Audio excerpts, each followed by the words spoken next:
미국과 캐나다 개신교와 캐톨릭 양쪽을 다 포함해서 설문조사를 한 게 있어요. 가정에 있는 부모님들이 교회에 요청하는 것은 다른 것이 아니고 자녀를 신앙 양육을 할 때에 도움을 받았으면 좋겠다라는 퍼센테이지가 굉장히 높은 것을 보고서는 우리가 지금 아이들에게만 교육을 할 것이 아니고 부모들을 진정한 예배자이자 가정의 신앙교육의 주체로 세우는 일에 우리가 좀 고민을 하지 않으면 안 되겠다라는 생각을 많이 하게 됐습니다.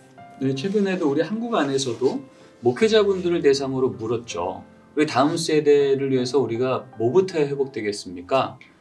시설, 재정, 교재, 정책 그런 이제 이 선택을 주고 했는데 2위군에 비등비등했어요.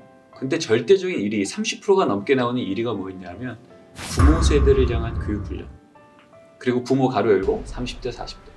딱 우리 아이들의 부모들이 교육받지 않으면 그들의 삶 속에 말한 그 삶으로서 가르치는 일관성이 없으면 아무리 교재 바꿔도 시설 좋아도 이것이 그들의 삶 가운데 연결되기까지는 부족하더라는 거죠.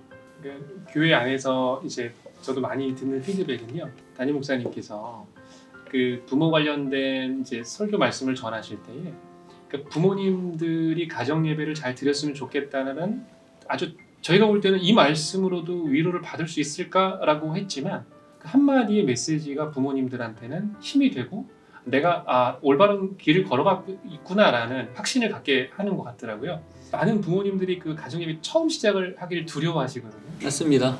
가정 예배에 대한 오해들이 있는 걸 많이 보게 됩니다.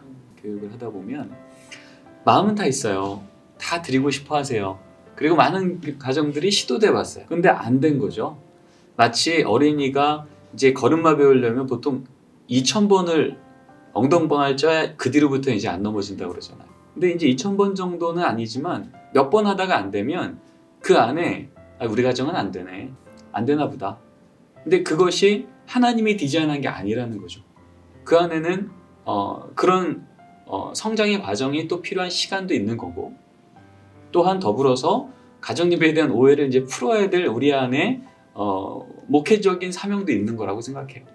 실제로 저도 가정 예배를 시작하는 데 있어서 어려움이 많았어요. 어렸을 적에 예배 드리자고 하면은 일단 방바닥에 들어 누웠습니다. 예배 드리기 싫다고. 저는 가정 예배를 연구하면서 찾아낸 중요한 단어가 세 단어가 있었습니다.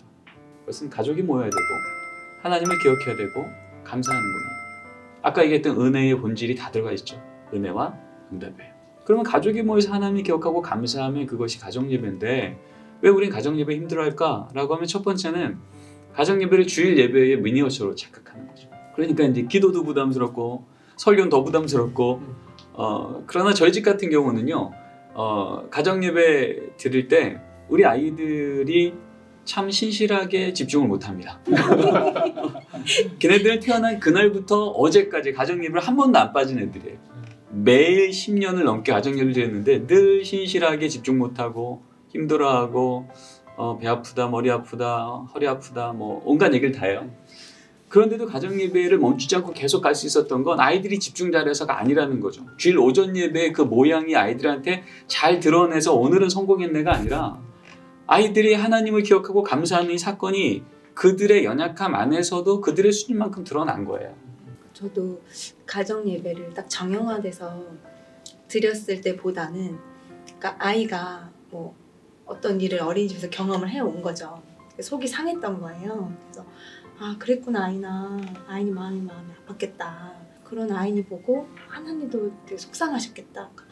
맞아 속상했어. 아이가 몇 살인가요? 아이가 6살이에요. 6살. 네, 근데 그때 아이를 그냥 두는 것이 아니라 기도로 아이와 함께 이제 하나님 앞에 나아간 거죠. 하나님, 우리 아이니가 오늘 이런 일들 속상했어요. 하나님 다 아시죠? 우리 아이니 위로해 주세요. 그래서 하나님께 회복받고 하나님 사랑받고 다시 어린이집에 갔을 때 발걸음이 무겁지 않도록 신나고 즐거울 수 있도록 하나님 이끌어 주세요. 예수님의 이름으로 기도합니다. 아멘. 아멘. 근데 그 순간 하나님이 아이를 만져주시고 아이가 경험을 한 거죠. 그 이후부터 아이가 습관적으로 하는 말이 하나님한테 얘기해야 돼? 늘 하나님께 이야기한다라는 것을 경험을 하니까 이야기하고 나면 자기 마음이 편안해지더라. 그러니까 이야기하는 게 기도인 거죠, 아이한테는. 그러니까 그 경험이 이제 쌓이니까 아이가 어떤 순간에 이렇게 기도하고, 근데 그것을 이제 3살 동생 제인이가 따라서 하고, 그러니까 그런 게 어떤 이제 습관화가 되는 거죠. 체화가 되는 거죠. 내가 하나님을 찾아야 되는구나, 바라봐야 하는구나, 하나님 다 아시는구나. 하나님이 나의 삶에 일하신다라는 것을 아이가 기억을 계속적으로 반복돼서 하게 되고, 그 은혜에 감사하는 고백으로 기도가 이어지는 그 순간이 바로 예배의 현장이다라는 것을 보고 있기 때문에, 그런 정형화된 예배 안에서 하나님을 마주하는 태도도 경험하지만, 좀 저희 아이들도 아직 어리니까요, 이 아이들에게는 또 이게 좀 맞을 수도 있겠다, 이런 경험도 하고 있어요. 제 그 예배에 대한 이미지가 깨진 게 언제였냐면, 유학 생활을 하는 동안에 그 우리가 잘 아는 햄버거집 웬디 땡이라는 햄버거집에 갔어요. 한경 구석에서 흑인 가족이 햄버거를 먹기 전에 손을 잡고 기도를 하는 거예요. 그때 제가 엄청난 충격을 받았습니다.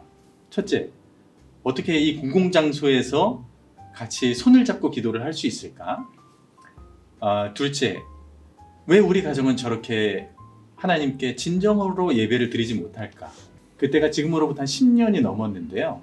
그날 이후로 저희 가정이 지금까지 하나의 리추얼로 해오는 게 뭐냐면, 밥을 먹을 때나 예배 드릴 때 항상 손을 잡고 기도를 해요. 성경을 찾아보니까 성경에 식사를 놓고 각도를 한 기록이 없는 거예요. 근데 우리는 보통 음식점을 가든 집에서 밥을 먹든 각도하잖아요. 각도는 각자기도. 각자기도. 제가 은어를 쓴 건지 잘 모르겠는데 전문 용어가 나와서 예. 각자 기도를 하는데, 그날 이후로 같이 손을 잡고 기도를 하거든요. 근데 저는 그게 예배의 시작으로 보았어요. 아까 말씀하셨던 서치 인스티튜트에서 누가 봐도 너무 잘 자란 아이들이요. 그 아이들을 대상으로 물었던 거예요. 도대체 이런 세속화되고 또 개별화된 이 세대 가운데 도대체 너를 이렇게 잘 키우게 한, 학교에서 공부 잘하고 신앙 좋고 가치관 좋고 이런 모범적인 아이들한테 물었거든요. 그랬더니 1위, 2위가 당연히 부모로 나왔어요. 나에겐 부모가 선생님이고, 나에겐 부모가 교과서고, 나에겐 부모가 나의 신앙의 기준이 됩니다. 그러니까 우리 부모님들이 얼마나 우리 아이들 잘 기르고 싶어요. 신앙이라고 하는 그 영역만이 아니라 사실 신앙은 다 포함되기 때문에 가치, 인성, 또 실력, 이 전반적인 것, 내 세상을 대하는 나의 삶의 방식을 배우는 그것이 결국 부모로부터 가장 많이 영향을 받는데, 우리는 그 부모를 얼마나 동역자로 초청하고 동행해주고 인파워링해주고 이키핑해주고 있는가. 이 질문 앞에 우리가 정말 우리 다음 세대 앞에 합당한 모교양을 제공하고 있는가 라고 하는 자성의 질문이 있어야 된다고 생각합니다. 그런 부분에 있어서는 우리 부모님들에게 좀 힘을 많이 불어넣어줘야 될 것 같아요. 돈도 버셔야 되죠. 자녀 잔소리도 해야 되죠. 또 자녀와 또 감정적인 그런 어떤 밀당도 해야 되죠. 하지만 정말 그 부모들을 격려하고 세워드리는 게 어느 때보다도 참 중요한 것 같아요.